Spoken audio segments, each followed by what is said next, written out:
So are we live yet, Todd? No, now we Nope. are. Todd and Rob in the afternoon. With Todd and Rob. Oh, yeah. Back with the new media show, and we're doing it at 8 p.m. Instead of 3 p.m., which is our usual time. So I appreciate you joining us later in the day again this week. And I think we're going to be doing this later time, Todd, for a few more weeks, aren't we? Till the week of July 25th or something like that. Yeah. Okay. All right. Yeah, for a while. Yeah. So it's been an interesting week in the podcasting space. As usual, the industry keeps trying new things and playing around with the existing things and seeing if they can come up with some sort of magic solution to things. And the big thing that happened this week was Spotify put out some information about them having the ability now to replace the audio files up on Spotify of audio that's been delivered to them via RSS with a video file. And it's kind of Rob, you sparked a controversy on Twitter. So I don't know, Todd, what's your kind of big picture on it?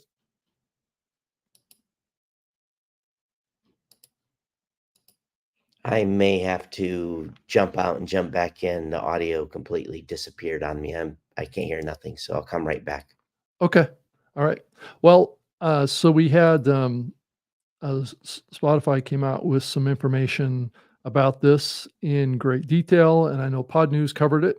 And we will, when Todd comes back, we will dig into it a little bit deeper to kind of unpack this situation. And I think that there was some parallels that were drawn between what's going on here and what YouTube is doing. As we all know, YouTube is accepting RSS feeds now to create essentially a audio experience.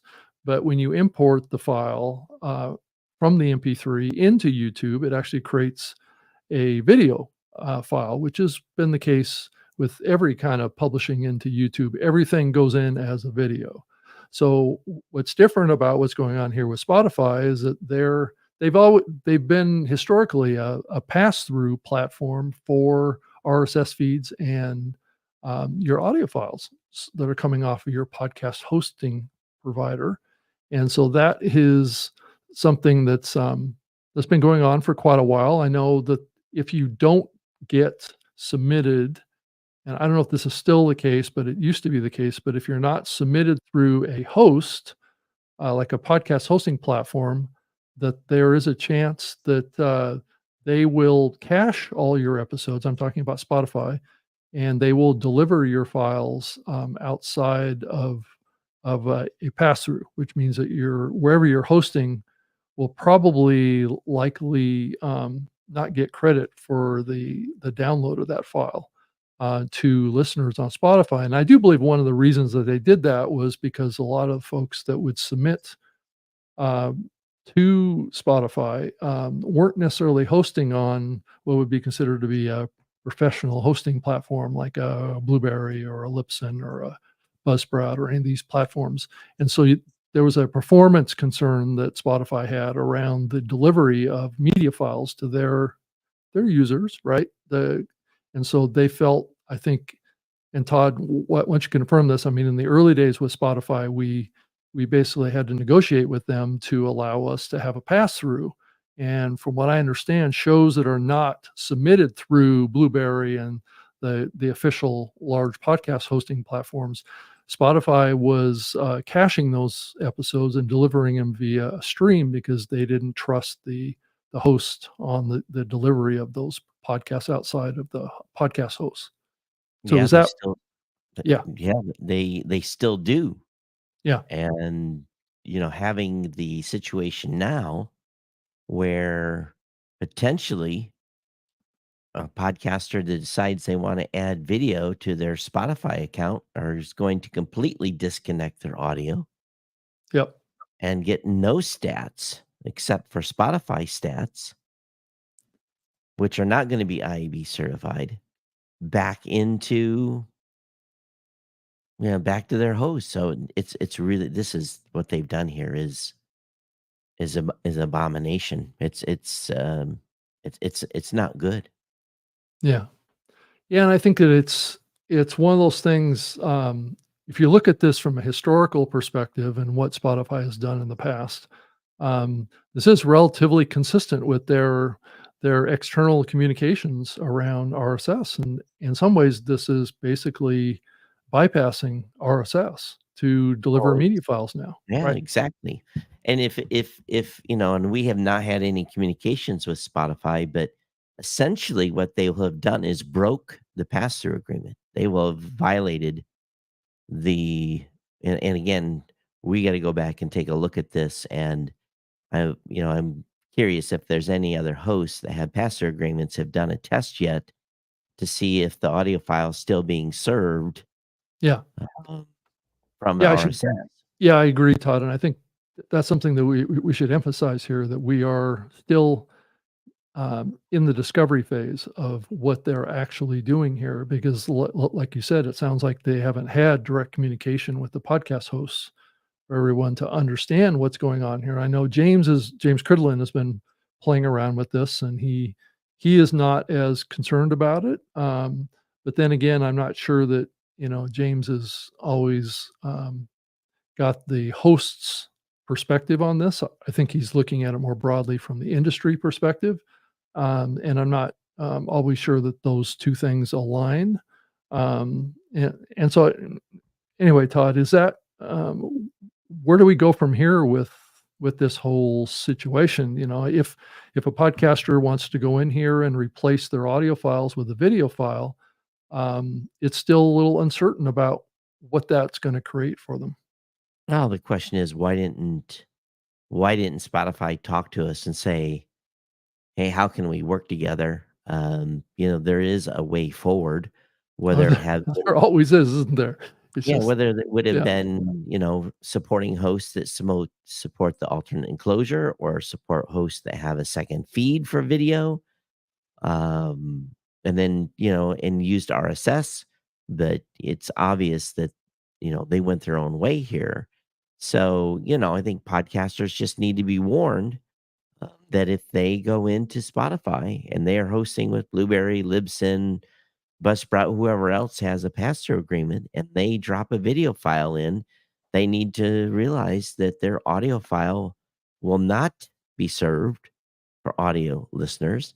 Their Mhm. ads will not be served for audio listeners.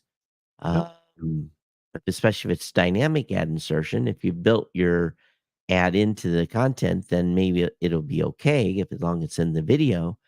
Mhm. But you've just disconnected whatever percentage of monetization stream you're earning from Spotify in one full swoop. So this is bad. This is very bad what they have done, and they have basically taken two middle fingers and said we don't need RSS and we want to get away from it. Um, they really done what they want to do, and I think creators need to wake up. Maybe we need to take some of the power away from Spotify and say, okay, fine, you can't have my content anymore, and move our audiences back to open RSS where these games are not being played and the will of the podcasters not being um, usurped. I think podcasters should take a huge affront to this Right. because there was no disclaimer that by uploading a video file is going to disconnect the audio that's being served by your host through your Right. RSS feed. This is bad. I mean, really, really bad. And if And I James thinks this is a good idea, sorry, he's wrong on this one. Yeah, well, there's a lot of similarities between this and the technical kind of realization or reality of what YouTube is doing too. So Yeah, you can same. kind of see, and I kind of wonder about this too, Todd, about the timing of it, because think about June being the month that Google Podcast got taken down, right? Yep, So that's off the table, which was a competitor to Spotify in all these international markets, right? Sure. Which was really the only competitor when it comes right down to it, as far as at that scale. And who knows? They may feel empowered now because there really is no competition on the Android side now. That they can just do whatever they want to do now, and not really be accountable to changes. And I don't know. I mean, what do you think about that connection? It seems awfully coincidental. Well, I think those that don't do advertising probably are not at all concerned about this and say, okay, fine, let's just do it this way. And those that do advertising are going to be like, hold up here, when they start losing money. And some of these shows have huge Spotify audiences. So as soon as their checks go down, if they're not paying attention to shows like this or the newsletters or anything else that is talked about this, they're in for a rude awakening in a month or so. Yeah. When their reporting is being done and they've underdelivered on an advertising campaign. Yeah, so we don't really know kind of a technical question about this, which is we do know that when you upload the video to replace the audio file, it does something to the audio file. I don't know if it deletes it or removes it from the servers, or if it still makes it available to be found, like in search or something like that, or in some companion experience with the video, or with which I've also heard others express as a possibility that they're pulling the audio out of the video and making that available. And they are going to host both the video and the audio file on Spotify servers, which would give the audio experience, and the video experience on Spotify. But it's also going to take it off of the podcast hosting platforms too. Herein lies the problem of trying to do one media file for one show. And this is why I've argued in the past against alternate enclosure is that the playback mechanism, whoever's running whatever, if it's Spotify or YouTube, they choose which media to serve. Right. And Right. in this case, so now, yeah, it's if you have two different experiences, if your audio podcast is different than your video podcast as far as production goes, well, now you've just completely wiped off the board you know need you might as well not even do audio on Spotify since they've done this. If you're again, we need to investigate and see if the pass through is being honored and the audio files being served audio when there's been a video attached to it. But my bet is there's something in their terms of service or something to agree to this that they just disconnected. Yeah, and I do kind of wonder who's to blame for this. Oh, it's Not Spotify.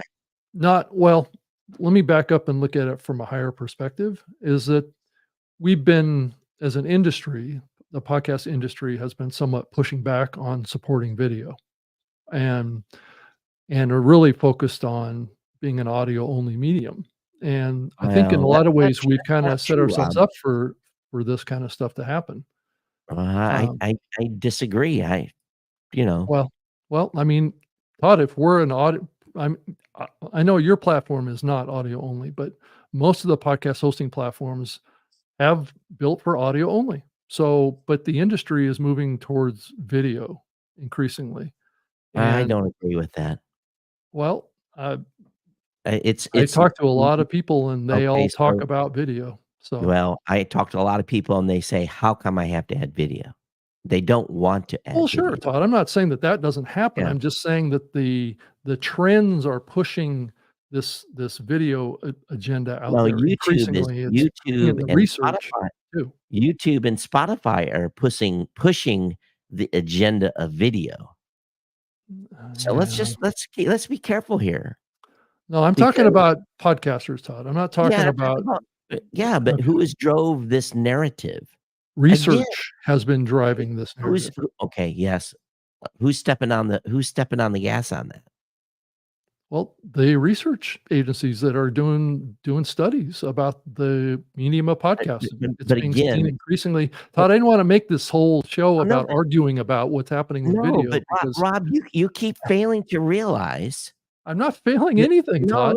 I came listen, from an era of this podcasting medium when okay, video was like 40% of the medium.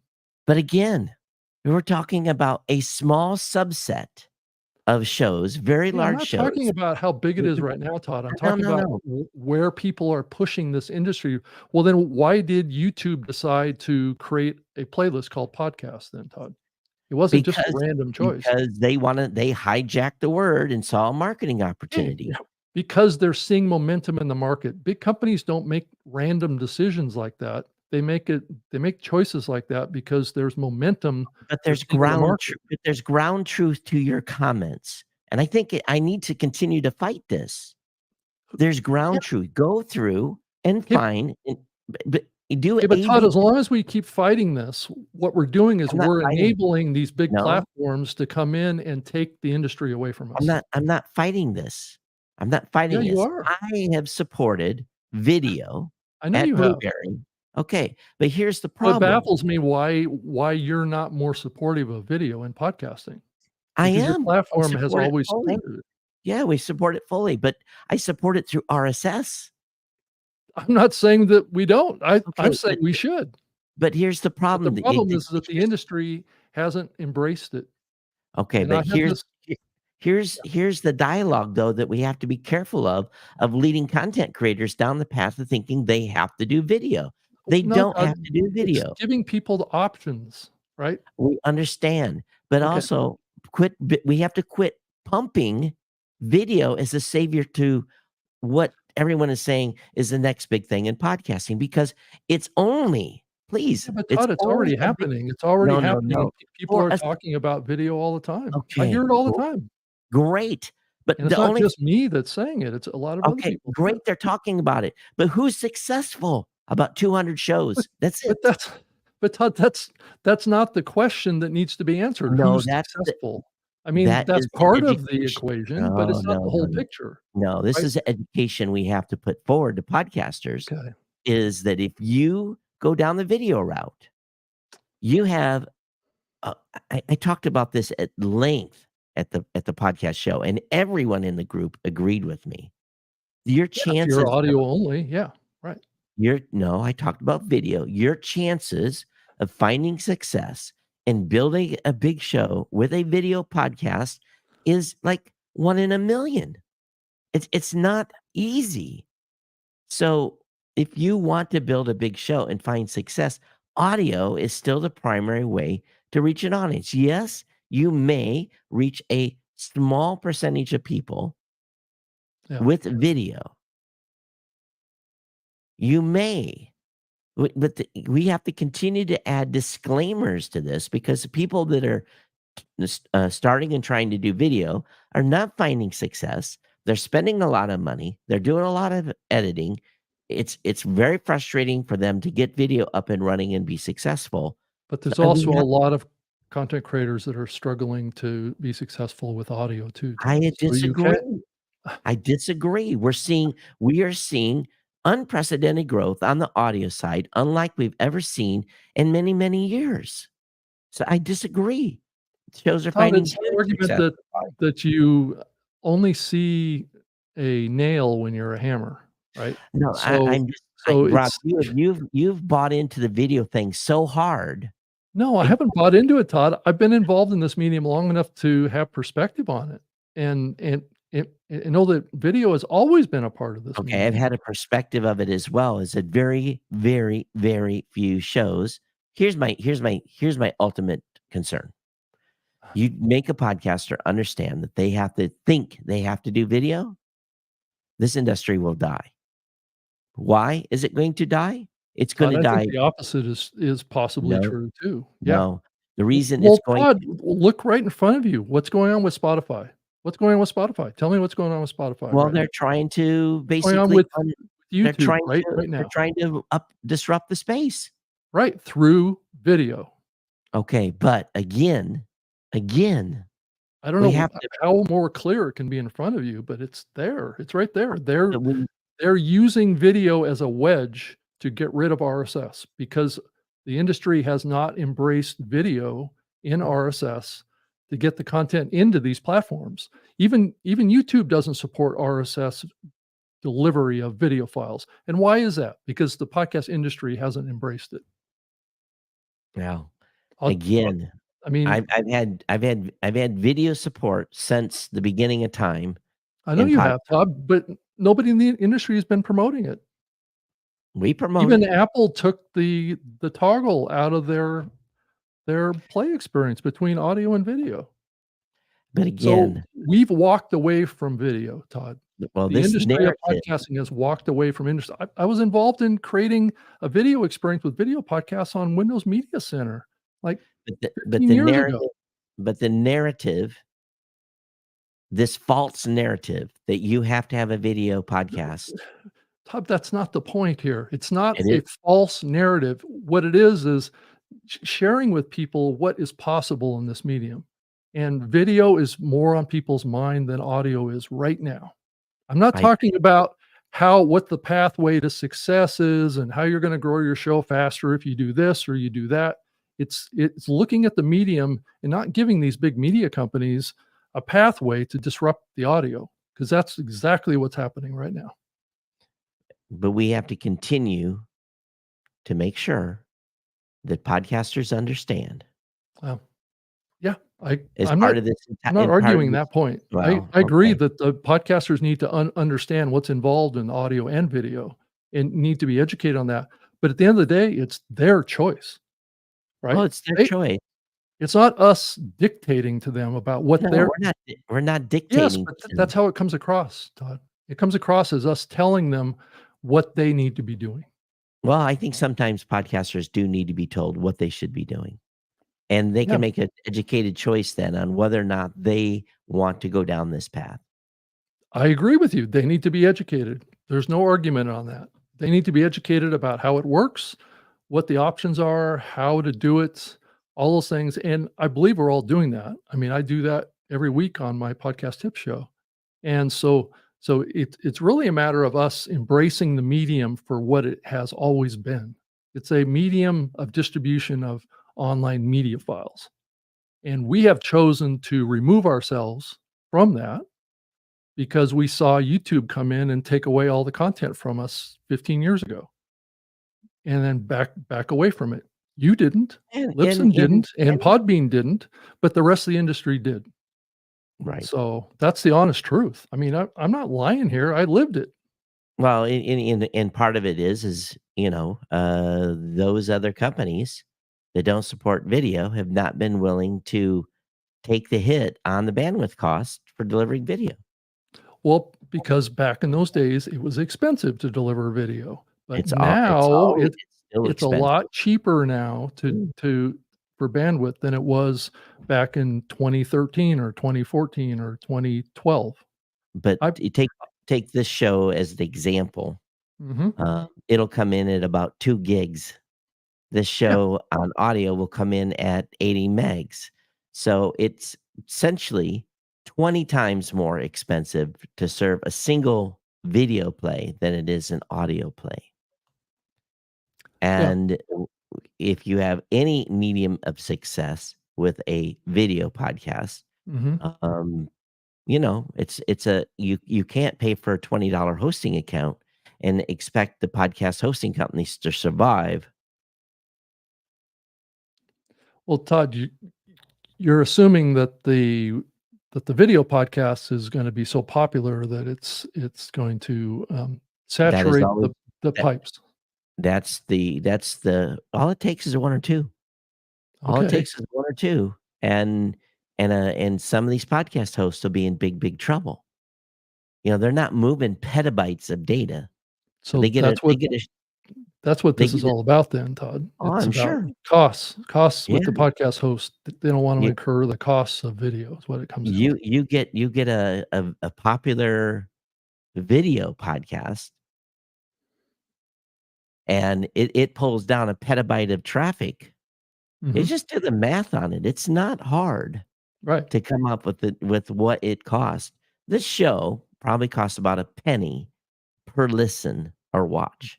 Mhm. About a penny is what it costs to deliver this show. So if you think about a $20 hosting account, you can see how fast those pennies will be used up. Yeah, Um, and video podcasting is not for everyone, Todd.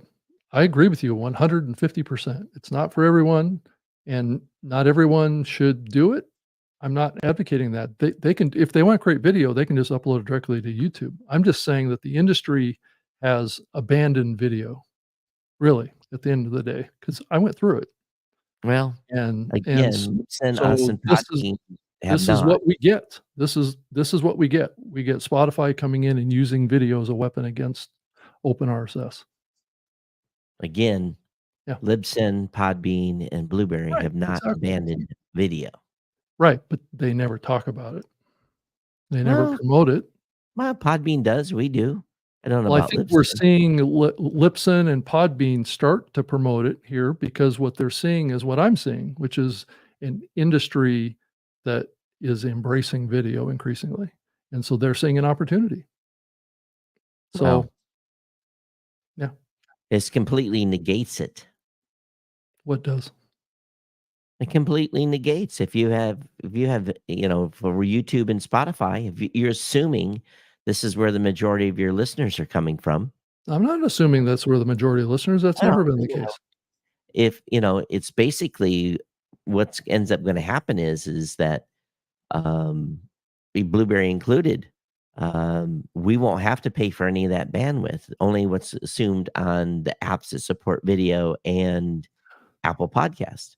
So So our given what you've shared with me, and if this is reflective of the other hosts, this move by Spotify should be something that saves podcast hosts money, right? Yep, at the expense of podcasters being able to monetize and a few other things. Hmm. Right.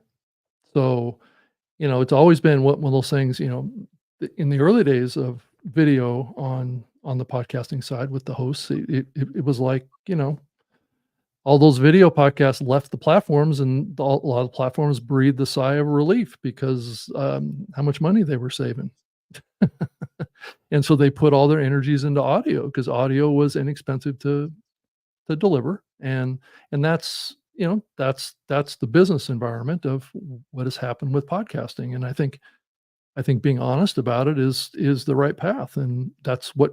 But this is what we see as a reaction to that, is that a platform like a Spotify sees an opportunity here, just like YouTube did, and they're capitalizing on it. And I mean, I used to work for Microsoft. I know those big companies look for opportunities like this to carve out a niche in the market that they see as a unmet need. That there's some kind of long-term benefit that they can acquire for taking that approach in the market. And I think the long-term plan here is to disrupt RSS, which Well, it's Spotify has always been their case. been publicly very aggressive against Yeah, RSS. Spotify hates RSS. Yep, they've been public about it. Their behind the scenes talks with the podcast hosts have really made that very clear. Um, so in some ways, I'm not surprised at this. Well, and again, I think it goes back to education, and I think our approach that we've had Mhm. has been to circle the wagons, and it's probably one of the reasons why our Spotify listener percentage is lower than other hosts, because we kind of spell it out. Yeah. Well, yeah. Do you really need to be over here, or should you be building your audience somewhere else? Well, I do see this as a bigger trend line, Todd, and I'm sure maybe you do too. What we've seen happen with YouTube, and now what we've seen happen with Spotify is, as James Cridlin stated on Twitter, they're very similar strategies in the market, and they involve taking advantage of video right now, which is a strategy focus for Spotify to capture more content on their platform. And with YouTube, it's a way to do kind of do the same thing, but a little different approach in the market. The only thing I'm So thankful for is they haven't made it easy.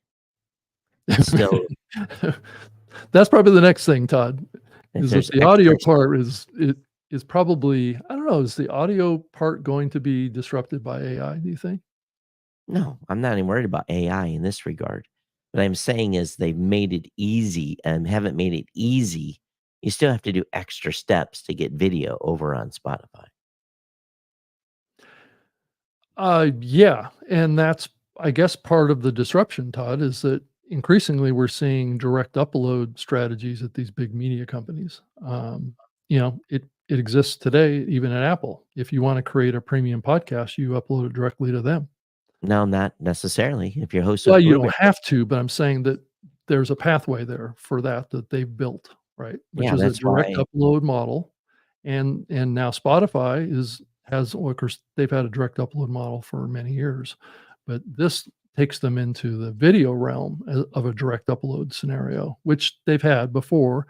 I mean, my advocation, if you want to do video on Spotify, create a separate account in Spotify and upload your video through that, but don't disrupt your RSS based distribution in there. Keep them separate from each other. But that's what gets the podcasting 2.0. Sam Sethi all spun up is because the industry isn't embracing the alternative enclosure, right? Which would bring these things together. And that gets You back know, to my concern about the innovation in podcasting is not being adopted. So well, we begrudgingly adopted the alternate enclosure. It's available now yeah, at Blueberry. yeah, But the problem is that's our is vulnerability, right? that is actually a vulnerability to Spotify. So basically, they could now, if Spotify so chose, they could look for the alternate enclosure and really screw the audio creators by doing taking the Like, video over the yeah, audio. if they have the approach like YouTube has, is to cache everything, Yep. for streaming delivery off of their own platform, and that is a that is basically, I mean, it is still supporting RSS, if they do it through RSS, but it's also, it breaks the monetization models. Well, this is what they for those that don't do monetization, they don't give a shit what's happened here with Spotify. Yeah, and that's probably 3/4 of the market doesn't do monetization. Well, I'd say 90%. Oh, you think so? Okay. Yeah, yeah. Yeah. Well, yeah, it's all a massive I just amount. I think that we just have to continue if we have to make sure that the hype machine surrounding this, you have to be doing video. You have to be doing video. This hype machine needs to come to an end.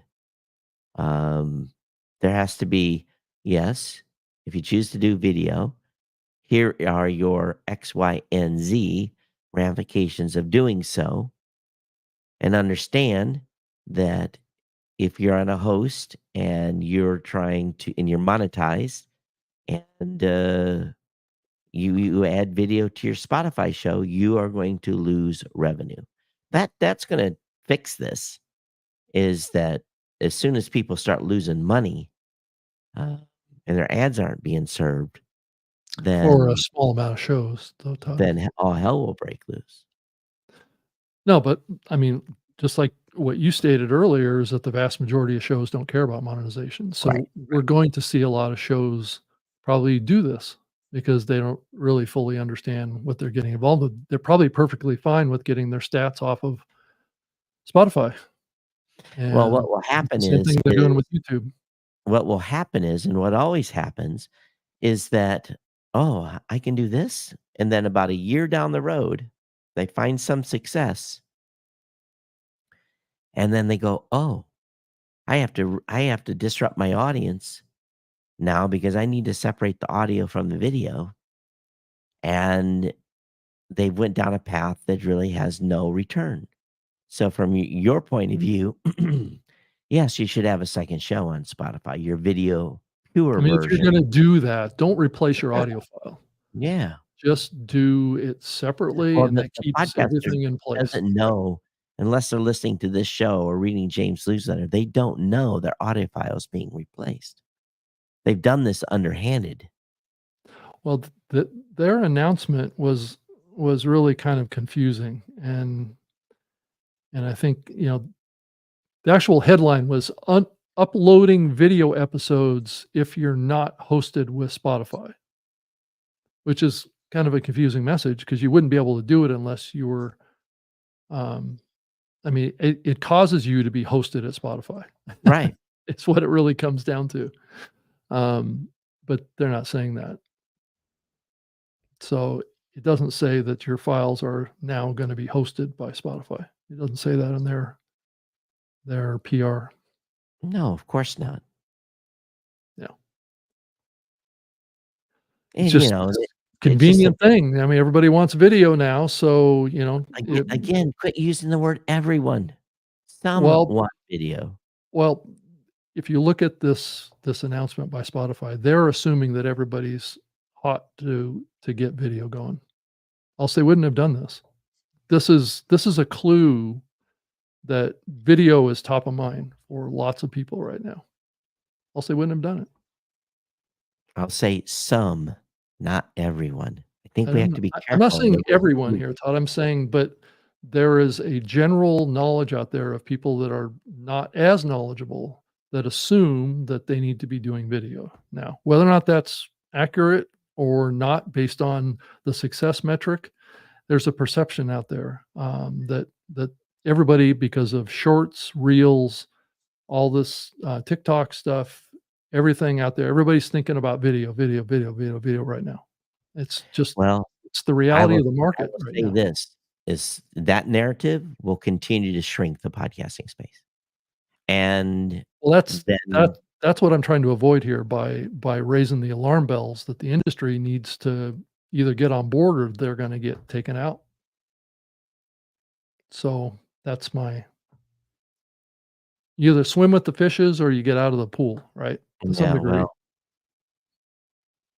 there's a lot of this that's out of our control because I Yeah, can support right. video all day, and And if you do, apps, which is terrific, Todd. I mean, I'm but using your again, platform for my other show, and it it, works great. So if the apps, the podcast apps, Apple included, don't fix this and support video, um, they're adding to the demise. well, the truth is Apple does support video. It's I just know that's bare. they're not promoting it. It's not visible in their platform. I'm scared what's going to happen here, Todd, is that Apple's going to come to conclusion that, upload your videos directly to us. I don't think they'll go that route. Everybody else is going that way. Yeah, I don't think so. Spotify, YouTube, who's next? They've been pretty good in supporting open RSS.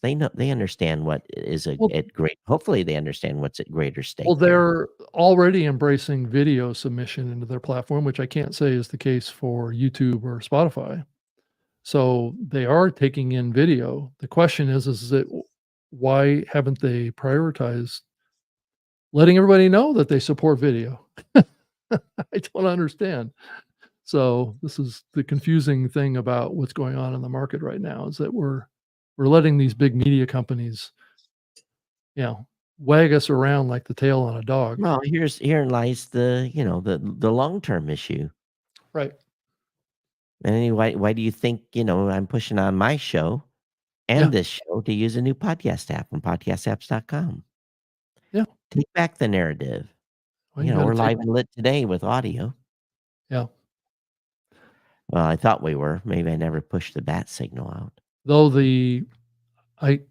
I keep hearing that the value for value model is a little bit under attack right now from the side of the payment side with Satoshis. So there's talk about other forms of payment coming to value for value now, which I think Yeah, would it's be a good gonna. thing. There's gonna be some transition here. Yeah. Get Albi is it's all about regulatory stuff. Yeah, and it's So- not easy. I mean, I tried to set up an account with Albi too. I mean, I have an account, but I couldn't actually fund it. So there was no pathway for me to successfully fund it. No, you just So, yeah, so you need a fountain account right now. So well, I think there's gonna be some, there's big brains are working on transitioning this to right. and, as much as I, love the way to do streaming sats, we gotta be able to have the listeners be able to participate in an easier way. Right. So I think there's a solution coming. It may not be on crypto. Yeah. Though I did hear that, um, from a presidential side, Donald Trump is supportive of crypto, but I heard that, But but again, Biden put out a public announcement saying that he was supporting crypto as well, but then he came out with a subsequent announcement that, he's not.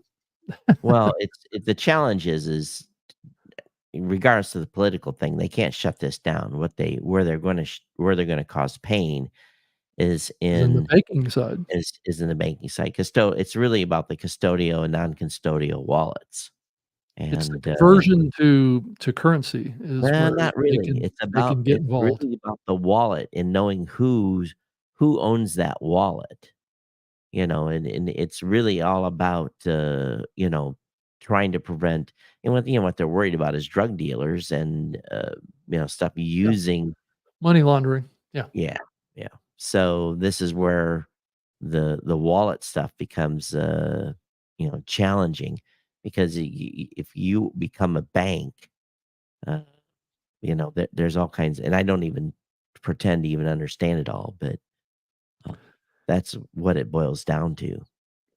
yeah, Todd. I hope we're not talking about something that's kind of with this whole topic about Spotify and what's going on. That we're not talking over the top of a lot of our listeners and not really understanding what we're really concerned about and talking about here. But if you have any questions, you can certainly post those to the comment field of any kind of live platform that you're on right now, and I can see them and I can bring them up on the screen, and Todd and I can answer those questions. So don't feel like you have to sit quiet and not participate in the show. Be more than happy to take your question and bring it up on the screen and talk about your question if we have been confused about what we've been talking about. If you know something more than we do, we'd love to hear from you. And So again, I think this all goes back um, to educating podcasters. I yeah, really do think that's the case. yeah, and I think that's always been the focus of all the podcast hosts is education and trying to get people to better understand how to work with the platform and how to do these things. And I don't know that the the listening platforms do a very good job of that, but I think to some degree they attempt to. I don't think Spotify's done a good job with this one yet. So I in my YouTube channel, which I did not have the tab open, Dave says small shows are creating video to leverage it and promoting their podcast. Yeah, if you want to promote and clips and stuff, Mhm, and the fact that it's easy to do contributes to mhm. inspired money. YouTube may put a video podcast in front of viewers. Podcasts must decide if the extra work is worth the choice. Yeah. Um, Rick says my show costs a lot more than that. Mike Dell video and RSS did not fail because hosting companies didn't support it. It's because the listeners didn't support it. Audio is the backbone of podcasting. Inspired I don't money. know if that's entirely true, but that's okay. It is the backbone. It is the backbone. We see it. Oh, audio is the backbone. I was talking Yeah, about, yeah, yeah, yeah. why the perception is that video failed. I'm not sure that video failed because of the listeners didn't support it. I think it was more that the podcasters moved away from it because of cost. Most listeners via RSS are not demanding video. Oh, I agree completely. Mhm. Rick says, I was late to get in the video side of podcasting because audio was easier, cheaper, and video is so expensive. Yeah. I still think podcasting is audio. Dave says, the listener and the planet don't need an all video podcast ecosystem. There is some shiny object aspect to it, but video is alluring and is king in the media world. I agree. In the media world, that's who's Mhm. driving this narrative. Yeah. I mean, They are trying to push content creators to go to Spotify.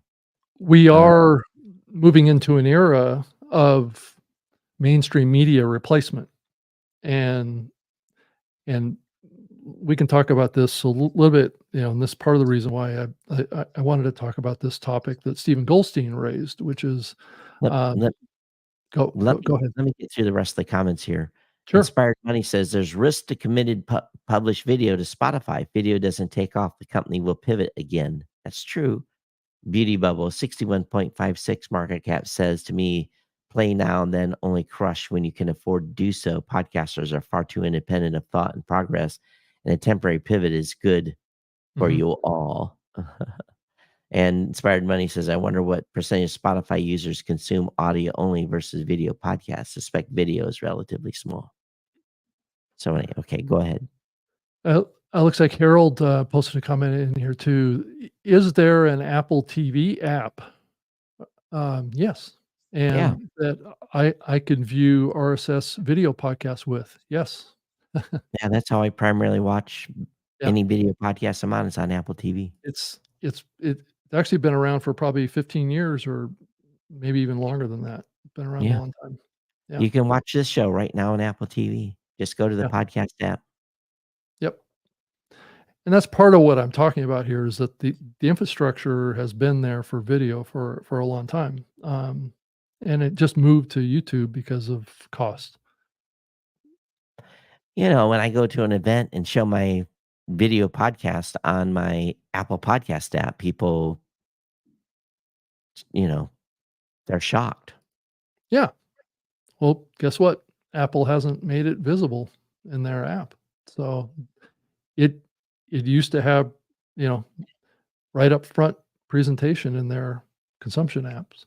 So, but anyway.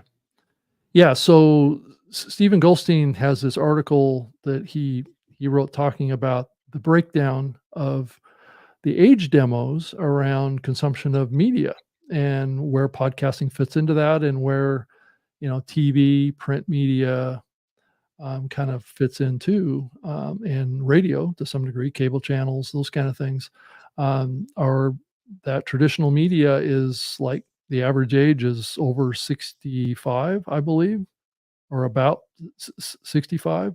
And the average podcast listener or consumer is like 35.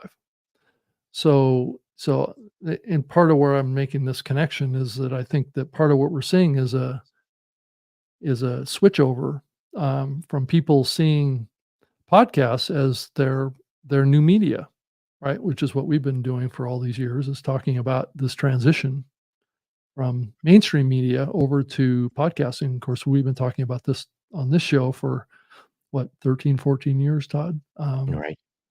So that's the trend line that's driving a lot of this. That age group, that 35 age group, is heavily into video and audio. So they're doing both. I mean, if you look at the studies and the research on this, they are consuming audio and video together, and they want that increasingly.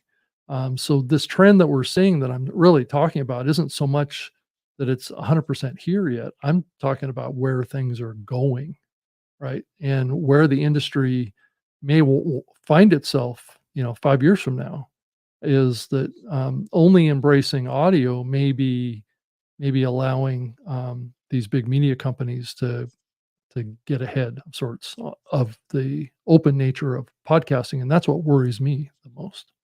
Right. Well, I don't know. I guess we'll see.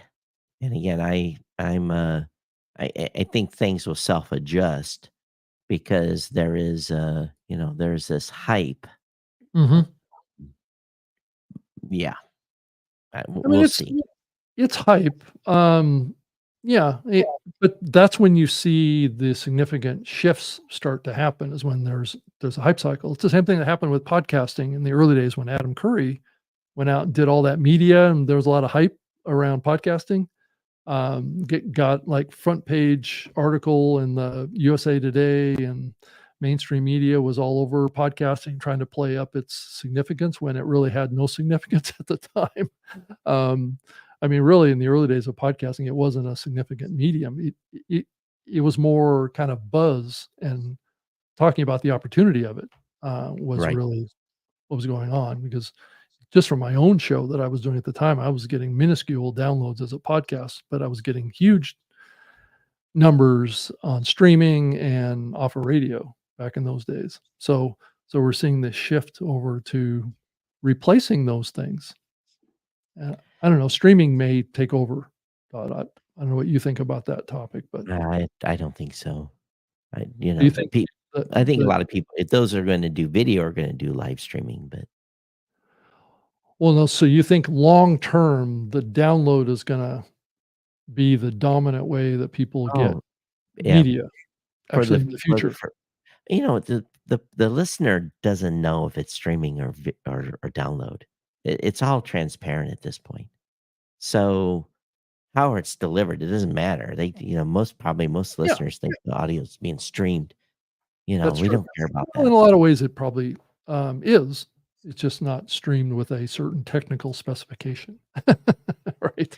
So, by the way, So just for your record keeping, Rob, we did the first episode of what is now the new media show on September 12th, 2010.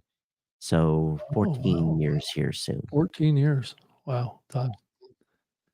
This show is some ways hasn't changed much, but in some ways it 14 has. years of arguing.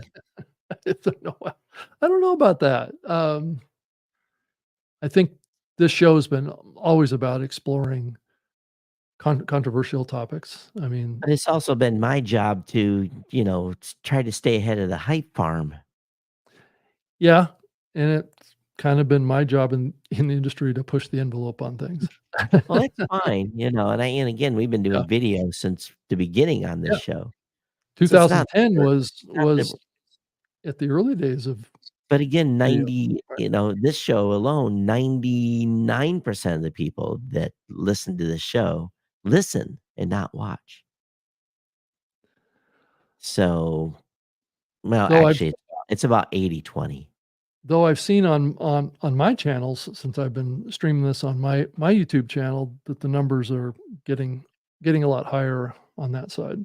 Um, Well, but are you promoting audio or are you promoting video as a YouTube channel? That's the thing. What are well you promoting? well, since this is a live show, obviously I promote the live aspect of it, Todd. I Yeah, so mean, you're promoting the I video can't part. yeah, which is what we've always done. So and so the whole thing around the the the video side of this is that we've always done video. So it's always been kind of like a unique aspect of the show that people could tune in and see us both doing it. It's not as, you know, it wasn't as trendy back then. But I think what you're gonna find is that because some podcasters are so wrapped around the axle of having to edit things so heavily that they won't do live because they can't live with uh, the Yeah. original version of this going out live. They can't live with that being the master content. So they're gonna record video in private and then upload it. Harold Gilchrist left a comment here that I have up on the screen, and he writes, "As a podcast viewer, not creator, I find the YouTube app incredibly easy to use to shop and download video podcasts." Um, so this, Todd, the question here isn't whether or not it's technically a video podcast. It's more to do with what's the perception of what it is. People are perceiving what they're watching as a podcast, even when it's Right. on YouTube. Yeah. So Yeah, this comment we've kind talked of about reflects that in that. past. Oh, we have. Yeah. We've talked about that a lot. Yeah. So Harold, thanks for the comment. Appreciate it. Keep them coming. So anyway, so we got that, and so the whole thing around the demographic shifts going on here too is And I don't something. believe it's a Right. demographic shift. So we have to think about this from a 20-year perspective. When we started podcasting, the primary age range was really the majority of people were 35 to 55. The Which is majority. which it still is the case, Todd. Okay, so let's continue thinking about that. So now, 20 years later, those 55-year-olds are 75. Those 35-year-olds are 55, and the 35-year-olds and everyone else that's younger that has joined the podcasting space has joined uh the older folks that have been listening to podcasts from the Mhm. beginning. Yep. So, Are now in their 55 plus right, age group now, which right. is So also explains why that age group is growing as well. yeah, so so now what we have had is my kids were riding in my car Right. listening to Right. podcasts when I was 40. Right. And now they're adults and they're listening to podcasts in their 20s. So of course, this 18 to 25-year demographic, which was non-existent in the beginning, they Mhm. didn't listen. They were not here. It was like 2 or 3% or something. Right. Of course they've come on because all they've had their entire life is one of these devices in Yep. their hands. Right. So of course they naturally listen and watch a variety of media. So it The other doesn't thing that's changed, Todd, is what's the composition of the audience too? What's the composition of females versus oh, it's males, oh, it's transgender folks, yeah, different racial groups are now a part of that's what I was talking about the demographic shifts that yeah, we've seen in yeah, this medium and it's a good thing. have been dramatic. The podcast show was a good example. It's very well represented, 50-50 cross diversity, the whole 9 yards. Mhm. And I think that's one of the things that when I look back, I'm probably the most proud of is that we have moved from those early days of Right, being total geeks that were, right, right. and now it's, we've just it's easy. So it's understanding that people are consuming content a variety of different ways. Yeah, and I think it's a strength, statement about the versatility of the concept of podcasting. It's and there's a fair amount of people in the industry that are like embracing this concept, right? That this medium has become more inclusive. It really is almost like a mirror reflection of the population of the world now, right? It's Well, it is, and then I think everyone's involved, right? It's I not like think the the old net days when it was all a bunch of old white guys or well, white no, guys in their 30s, but it right? just naturally got easier over time. So, Yeah, you it didn't don't require you to be a geek as much, right? yeah, yeah. Yeah. I saw a thread the other day, someone that's doing their entire podcast on their mobile phone. They don't even have a slate. They don't have a laptop. So I'm like, I can't imagine doing building and growing a show with just on my phone, but it is possible.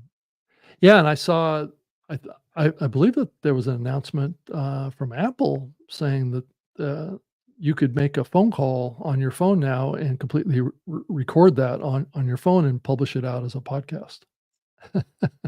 I think that's coming. I don't know if they said they could publish as a podcast, but there's an iOS update coming that allow you to record.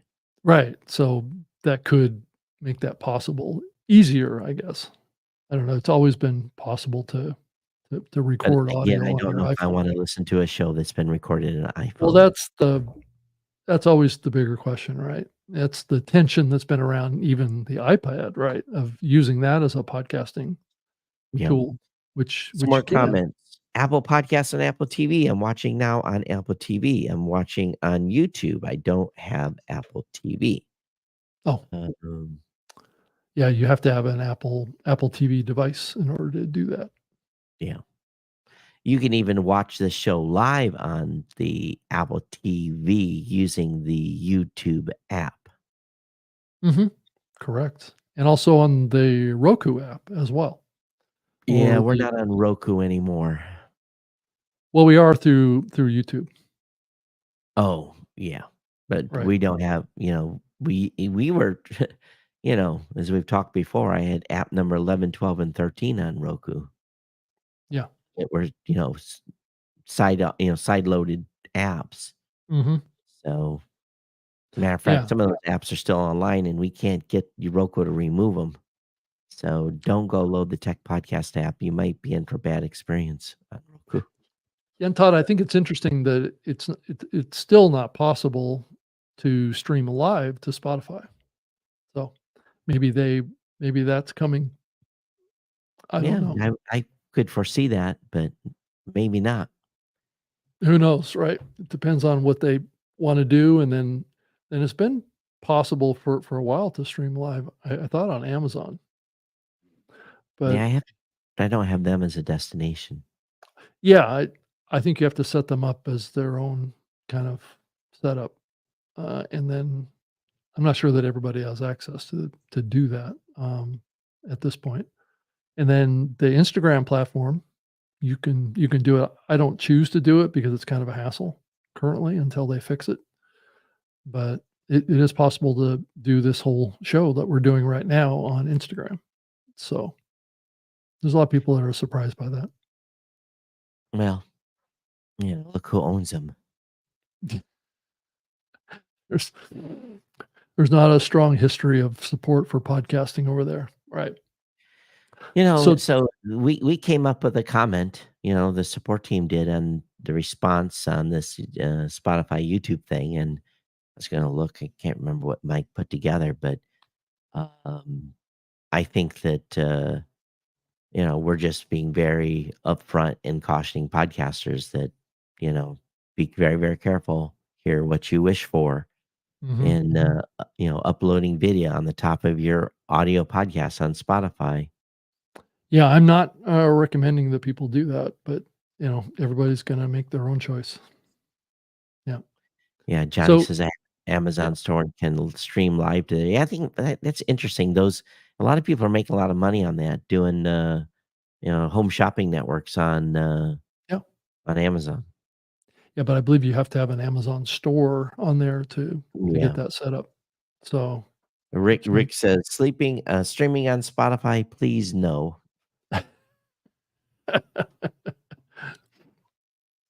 yeah, I can see that coming next though, to be honest with you. But and then wouldn't it be funny if we could stream live to Apple Podcasts at some point? Well, part of my 5 points of what should we be doing, there was a lot of video discussion, so I didn't Yeah, talk about streaming live to Apple though. But we're streaming live now to, new modern podcast apps at podcastapps.com. that's true. So Yeah, technically it's possible. we're actually only audio streaming right now, but when I get back in the studio, we'll be video streaming again. So it'd be interesting to if anybody's talked to Marco from Overcast to see if there's a way of turning that on. Marco is, he's a mysterious dude. He is, and I've He's, talked to him a couple times. Yeah. he's supporting financially Podcasting 2.0, but has not implemented hardly anything. So, or anything, I don't know. It's just weird. Yeah. So, Todd, based on your travels, where do you think we are in the bigger picture of the podcast medium right now? It feels pretty flat here in the US Oh, right now. it's flat everywhere. And, is it that way even outside of the US, would you say? Or is it different? I think it's flat. It's You know, flat everywhere. yeah, because we've got an international audience, so our international customer base, so it's flat everywhere. Now, again, I don't have a lot of customers in the Philippines. I don't, Right. because Spotify's dominated this market. Yeah. Um, What do you I think think it's gonna take? I think the Arab market is probably exploding the most, Oh, right. and in India and places like that. I'm sure it's Oh, growing yeah. like gangbusters. Oh, yeah. Yeah, I would agree that there's a lot of energy and activity going on in the South, Asia area, Yeah. with India and that kind of stuff. A lot of people interested in this medium. What do you think it's gonna take to bring the energy back? Do you think it's just a better economy? Economy, yeah, I think the economy. I might be wrong. I don't know. Well, I think Again, that's what here caused this kind here's of flattening of here's the the market. thing, we had some fat years through COVID. Yeah, we did. We had some astounding growth rates Right? during COVID. Yeah. and people haven't got off the COVID growth train. Right. So, we're back. Be honest with you, if you look at historical growth averages, we're probably 50% down from historical growth. We're still seeing growth. We're still adding customers, Hmm. you Sure. know, and instead of, chewing out 3 to 5% growth, if I get 2% growth this year, I'm going to be happy, you know, and, I'm not spending, $100 million in SEM business to get that growth either. It's Hmm. sustainable long-term growth that stays and continues. It's not shows that come in and saw a Google ad and clicked, "Let me start my podcast," and then, had this massive failure rate. It's hard enough as it is. Even today, with a new customer that signs up for Blueberry, there's about a 40% chance that they will not make it to episode 1. Right. Yep. And and, I'm getting someone through serious intention, versus an SEM ad click. We see through our directory, we can see exactly what the failure rates of shows are across competitors, and Podbean, Libsyn, and Buzzsprout that are buying spending all this money in SEM, they're losing a high percentage of those customers actually being becoming creators. So, that has to affect their cost per acquisition. Their acquisition costs have to be pretty high, Hmm. to acquire a paying customer. So then what is the payback on that? Let's say the acquisition cost on SEM is $80 or Hmm. $90. Well, in order to turn a profit for that show, if they're on a monthly subscription and they're on a $15 plan, we'll do the math. And Yeah. if another 50% of shows fail before they hit episode 7, your Hmm. CPA long term goes up even more. So maybe now your CPA for an SEM customer is $160, $170. Um, that's a significant cost to acquire a customer, Yeah. That is. long-term customer. So, Todd, I saw that Tom Webster did a presentation this afternoon about the question of advertising loads in Oh, podcasting, I and was sleeping when he did that. yeah, and there was a deck that he put out. This was courtesy of Sounds Profitable, Mr. Tom Webster, um, talking about advertising and the concern around ad loads, and you know how consumers are actually looking at um, advertising today. So I've got up on the screen the Sounds Profitable deck that Tom presented this afternoon, and I think it's interesting. Um, we could probably spend the entire show talking about this deck, Todd. But it says, "When was the last time you heard a podcast that had an advertisement in it?" Um, this was their survey response was yesterday 40%, today 32%, and less than a week ago 29%. So not exactly sure what this is telling us, but it's telling us that people are hearing ads Are they on a hearing regular ads on basis. shows that have ads? Yeah. Correct, right. And then the next slide here is really talking about whether or not a listener actually doesn't mind or enjoys the ad that they are hearing in a podcast, and it breaks it out by male and female. It says, when listening to a podcast, how do you feel about the ads? And so the male respondents are basically, um, let's say, probably what, 39% of the responses on males find the ads to be slightly annoying but tolerable. But 47% of women or females, which is a much higher number, kind of slightly feel that they're slightly annoying, but they're it's a fairly low number, Todd. I think it's interesting. It's around between 7 and 9% that feel that the ads are disruptive and barely tolerable.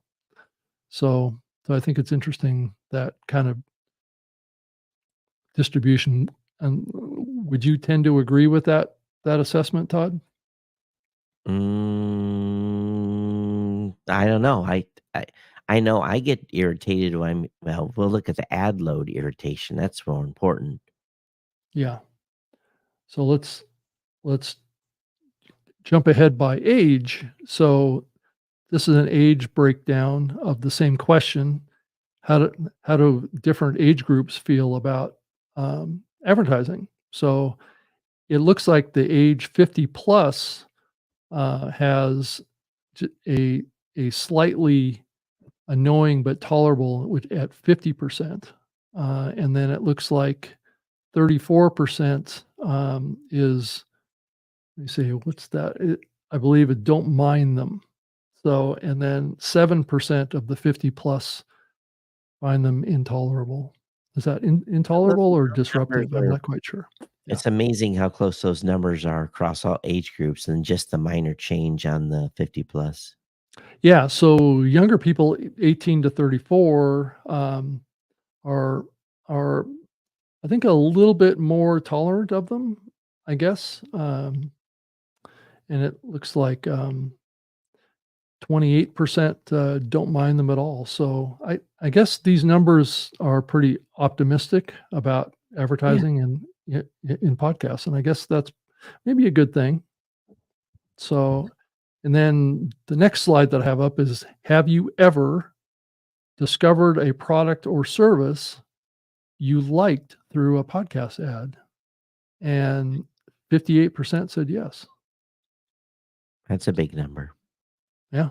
And it says, have you ever purchased a product because of an ad you heard on a podcast? 45% said yes. It's a pretty high number too. Hmm. So obviously podcasts, based on this research, are massively converting. Yeah. That's it. Harold says being able to pay to not listen to YouTube ads on YouTube podcasts is priceless. I think paying for YouTube Premium is priceless in itself, to not have to be subjected to ads. Right. I know I pay to not get ads too on YouTube. The next slide I have was ad skipping. Most consumers tend to overstate how often they skip ads when asked a hypothetical question. Um, it it it looks like people kind of lie about this topic when they're asked, or they just don't recall their actual behavior as much, which I think is interesting, which maybe makes a little bit of sense the more I think about it. And that people are thinking that they're clicking skip more than they actually are. And the next slide is: how do you typically react when an ad starts playing during the podcast? 30% said they continue listening without interruption. 26% say they leave the ad on but ignore it. And 39%, the largest percentage, skip the ad if possible. The And only ads that I skip um, myself is if I'm listening to a show that has such a high load, and I've listened to the episode before, and I know that, okay, I'm going to have 4 ad spots here in a row. I Mhm. will mash the 30-second advance button 3 or 4 times. Yeah. Sometimes going so far, I go over the ad and then have to bounce back. Um, but if the ad load isn't too high, I always listen.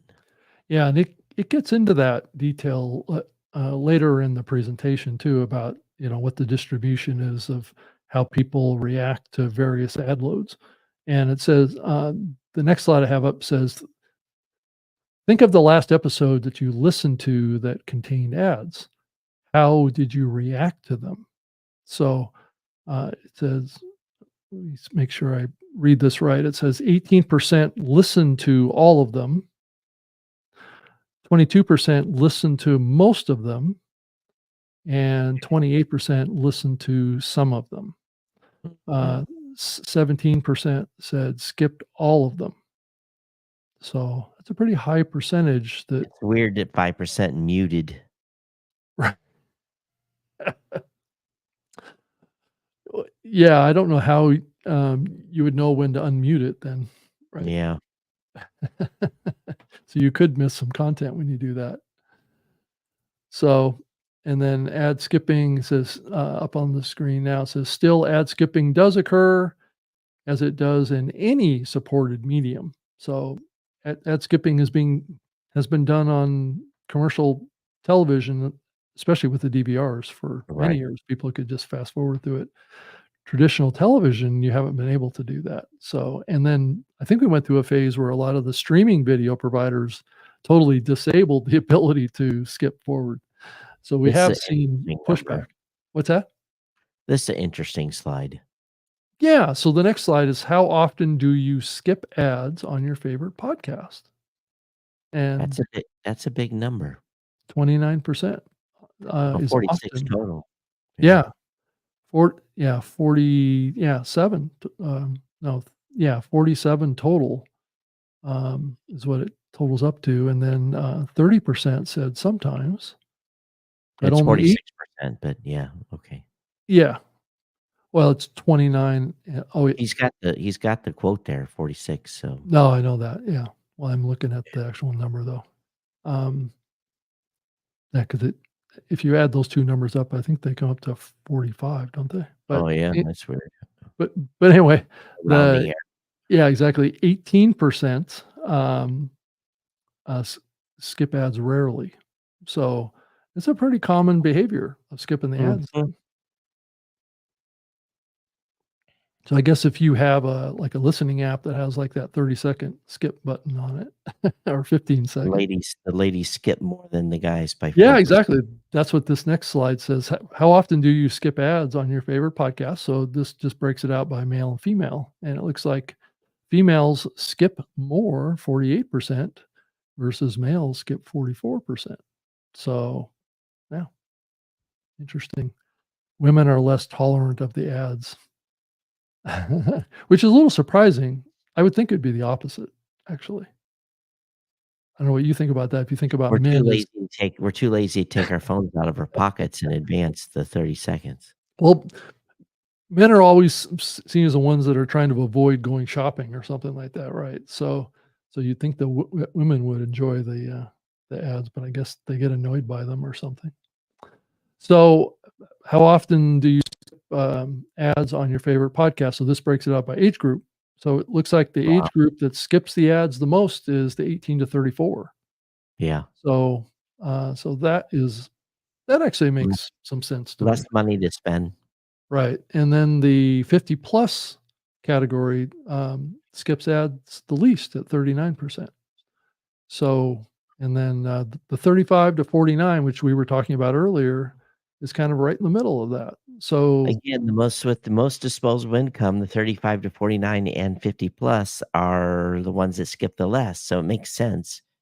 18 to 34 has the least amount of disposable income, so yeah, I do wonder if this is a little bit of a premonition for the future for podcast advertising, though, when the I don't think so. younger generation skips the ads more. I think it's about disposable income. Oh, you think so? Okay, Yeah. well, that's a that's a My valid. 20-year-old doesn't have money to go out and buy a lot of stuff. That's right. They're not as big of a consumer quite yet, right? Right, right. So I guess there's more. It says the next slide is, are you more likely to skip an ad in your favorite podcast compared to podcasts you've just started listening to? So it says 58% is about the same. Mm, So there's not a big difference between, I guess, podcasts that you're extremely loyal to, mhm. and ones that you've just started listening to. So I guess there isn't seen as a distinction. I do wonder though, if you have a strong relationship, and that may account for the other 22% of more likely or less likely, is your relationship or your feeling of your relationship with the show host, and whether or not the show host is utilizing host reads, right? So I don't know what you think about that, Todd, about I I that don't really page. have a comment on this slide. Okay. All right. And the next one is, do you believe skipping ads affects your support for your favorite podcast? Now, currently, Um, it doesn't. no, it's at the 59%. No, it doesn't affect my support. So I guess maybe that Because gets back to ad load, well maybe. who know it's just their assumption, Right. but technically it doesn't affect. Right. Well, yeah, I guess it shouldn't in a way, but I guess if there's too many ads, maybe it might. Um, okay, the next one is users of each medium who watch or listen to all of the ads they encounter on podcasts. Podcast comes up number 1, And YouTube's 28%. down at 10%. Yeah, I must admit, YouTube ads, when I wasn't paying to have them displaced, was so annoying. Right. They are because they interrupt right in the middle of the content. They'll Yep, actually come right in the middle of a sentence. yep. So I think, um, that's probably driving people to get premium on YouTube, and that may be Mhm. what their other goal is there. Who knows? And then ad quantity. Okay, here we're getting into the ad load. So this is what I was looking for. It says, "Have you ever stopped listening to a podcast altogether because you felt it had too many ads in general?" In And well, it says, include me in that 30% that said yes. yeah, 30% said yes, they would stop listening. 70% said no. Hmm. So that either means that the shows that people are listening to are not that heavy into the ads, or they're light. It's not. I think So further into the deck, let's look at the skipping thing. right. The next slide is, how many ads do you recall hearing in the last episode that you listened to that contained ads? And it said 37% of the podcasts had 3 ads, but a total of 67% had between 2 and 3 ads. It doesn't talk about the duration of the podcast, though. That's the other metric here that probably needs to be taken into account. But that's 67% are hearing 2 to 3 ads. And it says 4 to 5 ads, 21%. So we're starting to get into, once you get up into 4 and 5 and 6 ads, um, you're gonna I think you're gonna face some pushback. I And think that's where yeah, definitely you go above 3, that's where I'm starting to skip. yeah, and that's a total of about 25%, are in that 4 to 6 plus ads range here. Um, so that's a pretty high number of shows that have that kind of ad load. Says, thinking again of the last podcast you listened to that contained an ad, in your opinion, were there too many, fewer than expected, or just the right number of ads, by male and female? And And too many ads range 27 average of 27%, but male 24%, women right, 30%. Right right, amount was 57 as an average, 61-52. Interesting. yeah. So, So it sounds like some shows have the balance right. mhm. Well, I think that probably a lot of shows do have the balance right. It's just I do tend to wonder if a lot of the really, really big shows, have higher ad loads. No, the ones that I've listened to recently have insane ad loads. That's why I Yep. quit listening to them. Right, right.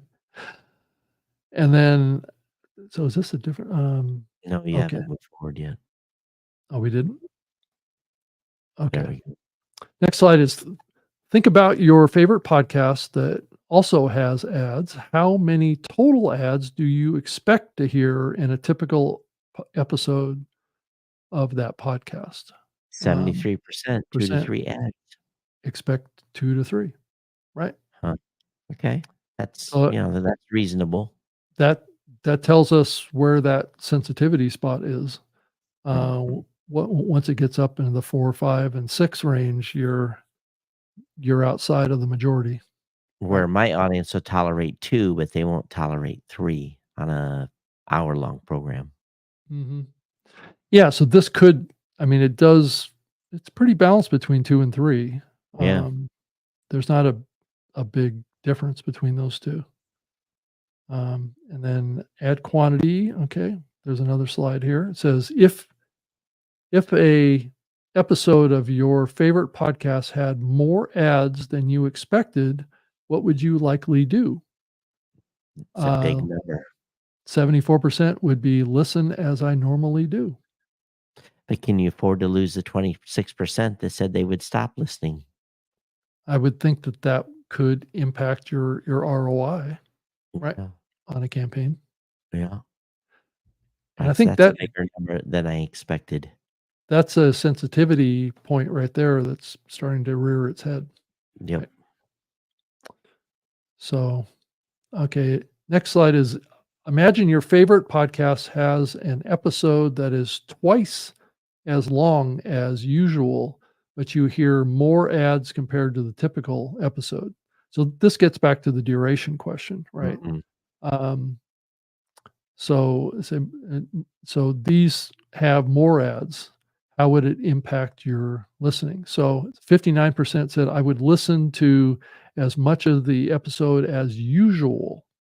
Hmm, I don't quite But know what that 35% means said I would take a break, and 6% I would stop listening to the episode altogether. altogether, right? So you But do again, have it's this kind of like but again, this is kind of a pause and resume type of situation here. yeah, but this is still kind of a hybrid. So what's the next slide? Yeah, Oh, structure and positioning. So it says, how many times was there an ad break in the podcast episode that you heard? wow, this doesn't make sense because they said 3 to 5 ad breaks, 57%. So I guess people are in that up to 5. Wow. Well, that does kind of fly in the face of the earlier numbers, doesn't it? Well, it Mm. shows that the numbers are higher. 3 to Well, 5 ads, 57%. I mean, I guess if you have 3 ads, that falls within that range of 57%, Yeah, right? So yeah. it probably weights very heavily towards the 3 end of that range, but that 3 to 5, because it does drop pretty significant when it gets up to the 6 plus. Yeah, So and then 38% is 1 to 2 breaks, which would be consistent with the other slide. yeah. So that makes sense. It says, where do you prefer to hear a podcast ad? This is an interesting kind of distribution that seems to be pretty evenly distributed, which is fascinating. 57% said during the middle as a break or spread out evenly throughout the podcast. So, so yeah, I'm a big fan of mid rolls. I don't know about you, Todd. But at the beginning of the podcast, still's pretty high, 24%. Those are the ones I'm more likely to skip. Yeah, no, I think a pre roll is basically like putting a stop sign up. And then the post roll is at the end. Whew, 19% wanna listen at the end. That's higher than I would have ever expected. 'Cause I would never listen to a ad at the end of a show. Right. I've never recommended post rolls, But but still, is that this? 90% Yeah. prefer the ad at the Well, it's end. But are they preferring the ads. It's not what prefer, the, but are they listening to it? right. Yeah. Well, I guess if you think about it from the perspective of depending on the kind of content it is, Todd, some content doesn't really lend itself to mid rolls. So if you're doing like a storytelling Yeah, program, mid rolls don't really work that well. So you kind of your only spots are at the end or at the beginning. yeah, So that could be where we see this distribution is that certain types of formats of shows have this kind of at the beginning and at the end, and then other formats of shows have the mid roll. yeah. So let's see here, 34 structure and positioning says How many times do you expect a 30-minute podcast episode to take a how many times do you expect a 30-minute podcast episode to take a break for ads? Says here 36% said once at the beginning or in the middle. 50% said twice, once in the beginning and once in the middle. And 13% said 3 times, once at the beginning, twice in the middle. I don't I see think any that that makes were I think that makes sense. So once at the beginning and once in the middle, I can understand why. well, the advertisers want the beginning. Yeah. So Um, 86% of that basically covers it. yeah, I always say in the middle means first 25% of the podcast is when I want the mid-roll. early mid-roll is Yeah, the best approach, right? Because yeah. you're gonna catch a lot more listeners that way. But they're also saying, "Hey, at the 50% mark, that's where I would expect it." So that's interesting. Yeah. Okay. All right. There's Ever a lot stop of listening slides. to a podcast episode because you heard the same ad too many times? Yes? No? Well, I tell you that no is relevant to my show. 1,746 episodes with GoDaddy is actually 1,646 with Well, GoDaddy as a yeah, sponsor. but your ad isn't the same every episode, is it? No, but I ad lib it, but it's still the same sponsor, same But promo code. yeah, that's not, stop listening because you heard the same ad. Well, see, that's what's different with what you do that with a host read, a live host read, is that they are different every episode, right? So it's Yeah. not the same, like hearing the same Geico ad over and over Right, and right, over right, again, right, right. which becomes a little annoying to people if they hear it too many It times, can be. especially if it's in their one episode more than once, Yeah, which but it can be happens. annoying if you're not used to it. Yeah. Oh. Uh, the next one is, how do you feel about hearing the same ad more than once in a single episode? Oh, this makes sense. It becomes annoying over the time. I strongly dislike it. 51%. Yeah, running Yeah. two of the ads of the same. Yeah, I can understand that. And I think this can happen in programmatic Yeah, advertising because they're oftentimes pulling from 2 different ad sales platforms, and sometimes they can get duplicates coming into the show. I don't know, is that an issue, Todd, that you guys have faced on your no, platform? no, no, because we limit the number of ads.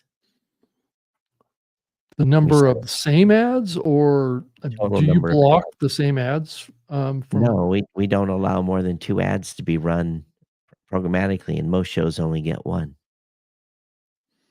okay. So it's not technically possible for the same ad to get pulled from 2 different It kind of potentially, supplying if they do platforms? 2, it would potentially could get 2, but we haven't run into it. So pre-roll, Oh, yeah. mid-roll. Okay. Yeah. Hmm. And it says, how do you feel about hearing the same ad more than once in a single episode? It says, hmm, looks like females, 47%, it becomes annoying over time. Males are a little more tolerant at 40%.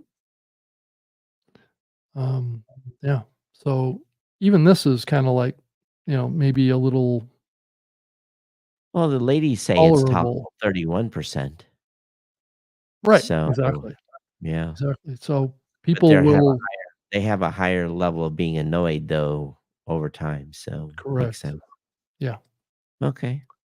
All right. Yeah, I'm not sure how many more slides there are. There are a lot of slides. Yeah, because we're really long at this point. Yeah. Yeah. So anyway, if you want to go check it out. I did provide a link in the show notes. If you're watching this on YouTube or any of the video platforms that are live right now, you can get a link to download the Sounds Profitable deck here if you want to, or you can go to soundsprofitable.com and And we'll have the link in the show notes for the podcast for the other 99% of you. yep, and get it yourself. So, okay. Well, Todd, It's great. pretty deep. Better news there than I thought. Yeah, so that does kind of bode well for advertising and podcasting as you look to the future. I think the big thing is to keep the ad load kind of under control. I don't think we So, want to become like commercial radio again.